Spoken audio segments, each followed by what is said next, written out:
നമസ്കാരം.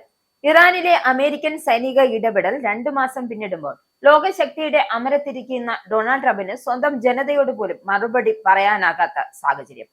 ഇത് സർവേ ഫലങ്ങൾ ട്രംപിനെ എതിരെ തിരിഞ്ഞുകുത്തുമ്പോൾ നമുക്ക് നോക്കാം എന്താണെന്ന്. സർവേയിൽ പങ്കെടുത്ത 66% പേരും, അതായത് അമേരിക്കക്കാരും, ഒരേ സ്വരത്തിൽ പറയുന്നു, എന്തിനാണ് നാം ഇറാനുമായി യുദ്ധം ചെയ്യുന്നത്? ഇക്കാര്യം വ്യക്തമാക്കാൻ അല്ലെങ്കിൽ കൃത്യമായൊരു കാരണം പറയാൻ പ്രസിഡന്റ് ഡൊണാൾഡ് ട്രംപിന് ഇതുവരെ സാധിച്ചിട്ടില്ല. ഇക്കാര്യം 1/3 റിപ്പബ്ലിക്കൻ അംഗം പോലും സ്വന്തം നേതാവിന്റെ യുദ്ധലക്ഷ്യങ്ങളെ സംശയത്തോടെയാണ് കാണുന്നു എന്നുകൂടി വ്യക്തമാകുന്നുണ്ട്. അതായത് ഈ സർവേയിലൂടെ വ്യക്തമാകുന്നുണ്ട്. ഫെബ്രുവരി 28 ആരംഭിച്ച അമേരിക്ക ഇസ്രായേൽ സംയുക്ത സൈനിക നീക്കം ഇന്ന് അമേരിക്കൻ ജനതയുടെ സാമ്പത്തിക ഭദ്രതയെ തന്നെ ബാധിക്കുകയാണ്. മിസൈലുകളെക്കാൾ കൂടുതൽ ലോകത്തെ ഭയപ്പെടുത്തുന്നത് ഇന്ന് എണ്ണവിലയാണ്. ഇറാൻ സ്വീകരിച്ച തന്ത്രപരമായ നീക്കങ്ങൾ അമേരിക്കയെ പ്രതിരോധത്തിലാക്കിയിരിക്കുകയാണ്. ഇത് അക്ഷരാർത്ഥത്തിൽ ശരിയാണ്. ലോകത്തെ ആകെ എണ്ണ വ്യാപാരത്തിന്റെ 1/5 കടന്നു പോകുന്ന ഹോർമോസ് കടലെടുക്ക് ഫലപ്രദമായി അടച്ചുപൂട്ടാൻ ഇറാന് സാധിച്ചു. അത് സത്യമാണ്. എന്തായാലും അമേരിക്കൻ യുദ്ധ കപ്പലുകൾ ഈ ജലപാത തുറക്കാൻ ശ്രമിക്കുന്നുണ്ട് എങ്കിലും ഇറാന്റെ ശക്തമായ പ്രതിരോധം അവരെ തടയുകയാണ്. ഇതിന്റെ ഫലമായി അമേരിക്കയിൽ പെട്രോൾ വിലയിൽ 50% വർധനവാണ് രേഖപ്പെടുത്തിയത്. 2025 ജനുവരി 47% അംഗീകാരത്തോടെ അധികാരമേറ്റ ട്രംപ് ഇന്ന് 36% എന്ന റെക്കോർഡ് താഴ്ന്ന ജനപ്രതിനിധിയിലേക്ക് വന്നിരിക്കുകയാണ്. മറ്റൊന്നുമല്ല, ട്രംപിന്റെ കയ്യിലിരിപ്പ് തന്നെയാണ് കാരണം. അമേരിക്കൻ കുടുംബങ്ങളുടെ സ്വകാര്യ സമ്പാദ്യത്തെ യുദ്ധം നേരിട്ട് ബാധിക്കാൻ തുടങ്ങിയതോടെ ജനരോഷം ആളിക്കത്തുകയാണ്. ഗ്യാസ് വില വർധനവിന് ഉത്തരവാദിയായ ട്രംപ് ഭരണകൂടമാണ് എന്ന് 65% പേരും വിശ്വസിക്കുകയാണ്. അത് തന്നെയാണ് സത്യവും. എന്തായിരുന്നു ഈ യുദ്ധത്തിന്റെ യഥാർത്ഥ ലക്ഷ്യമെന്ന്? ഇറാനിലെ ഭരണമാറ്റമാണോ, അതോ അവരുടെ ആണവ പദ്ധതിയുടെ തകർക്കലാണോ? ഈ ചോദ്യങ്ങൾക്കൊന്നും വ്യക്തമായ ഉത്തരം ലഭിക്കുന്നില്ല എന്നതാണ് വാസ്തവം. 2024 തിരഞ്ഞെടുപ്പ് വേളയിൽ അമേരിക്കൻ ജനതയുടെ ജീവിതത്തിലെ ചിലവ് കുറയ്ക്കുമെന്ന വാഗ്ദാനമാണ് ട്രംപ് നൽകിയത്. പക്ഷേ ഈ വാഗ്ദാനമൊക്കെ വെള്ളത്തിൽ വരച്ച വരയായി മാറി.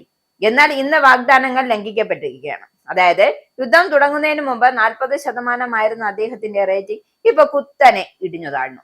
ഇതാണിപ്പോ 36%-ലെത്തിയത്. ഇറാന്റെ മണ്ണിൽ സൈനിക ഇടപെടൽ നടത്തുമ്പോൾ ഉണ്ടാകാൻ സാധ്യതയുള്ള തിരിച്ചടികളെ കുറിച്ച് കൃത്യമായ ധാരണ ട്രംപിന് ഉണ്ടായിരുന്നില്ല എന്നതാണ് മറ്റൊരു വാസ്തവം. അതായത് ചാടി പുറപ്പെട്ടു എന്നതാണ്. സമാധാന നിർദ്ദേശങ്ങൾ ഇരുപക്ഷവും മുന്നോട്ട് വെക്കുന്നുണ്ട് എങ്കിലും ഹോർമോസ് കടലിടുക്കിലെ പ്രതിസന്ധി പരിഹരിക്കപ്പെടാതെ അമേരിക്കൻ സമ്പദ് വ്യവസ്ഥയെ കരകയറ്റാൻ കഴിയില്ല എന്നതാണ് വാസ്തവം. വരാനിരിക്കുന്ന നവംബറിലെ ഇടക്കാല തിരഞ്ഞെടുപ്പാണ് ഇപ്പോൾ റിപ്പബ്ലിക്കൻ പാർട്ടിയെ ഭയപ്പെടുത്തുന്നത്. ജനപ്രതിനിധി സഭയിലും സെനറ്റിലും നിലവിലുള്ള നേരിയ ഭൂരിപക്ഷം നിലനിർത്തുക എന്നത് അവർക്കൊരു അഗ്നി പരീക്ഷയാണ്. ഗ്യാസ് വില ഇനിയും ഉയർന്നാൽ അതെന്ത് ചെയ്യും? അതായത് ഗ്യാസ് വില ഇനിയും ഉയർന്നാൽ വോട്ടർമാർ റിപ്പബ്ലിക്കന്മാരെ കൈവിടുമെന്നും രാഷ്ട്രീയ തന്ത്രജ്ഞൻ തന്നെ വിലയിരുത്തുന്നു. 10-3 അമേരിക്കക്കാരും തങ്ങളുടെ വേനൽ അവധിക്കാലത്ത് യാത്രകൾ റദ്ദാക്കാൻ തീരുമാനിച്ചത് ജനങ്ങളുടെ ഇടയിലുള്ള അതൃപ്തിക്ക് ഉള്ള ആക്കം കൂട്ടുകയാണ്. യുദ്ധം അവസാനിപ്പിച്ചാൽ, അതായത് ഒന്നുകിൽ അല്ലെങ്കിൽ യുദ്ധം അവസാനിച്ചാൽ വില കുറയുമെന്ന് ട്രംപ് ആവർത്തിക്കുന്നുണ്ട് എങ്കിലും വിപണിയിലെ യാഥാർത്ഥ്യങ്ങൾ മറ്റൊന്നാണ്.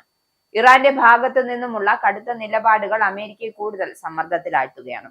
വോട്ടെടുപ്പിൽ പങ്കെടുത്തവരിൽ വെറും 1/3 പേർ മാത്രമേ അമേരിക്കയ്ക്ക് യുദ്ധത്തിൽ മുൻതൂക്കമുണ്ട് എന്നുള്ള വിശ്വാസം പങ്കുവെക്കുന്നുള്ളൂ. ഇറാനെ സംബന്ധിച്ചിടത്തോളം ഇത് വെറും ഒരു യുദ്ധമല്ല, മറിച്ച് നിലനിൽപ്പിനായുള്ള ഒരു പോരാട്ടം കൂടിയാണ്. അമേരിക്ക ഇസ്രായേൽ സഖ്യത്തിന്റെ ബോംബിംഗ് അതിജീവിച്ചുകൊണ്ടാണ് തങ്ങളുടെ എണ്ണ വിപണിയെ ഒരു ആയുധമാക്കി മാറ്റാൻ അവർക്ക് സാധിച്ചത്.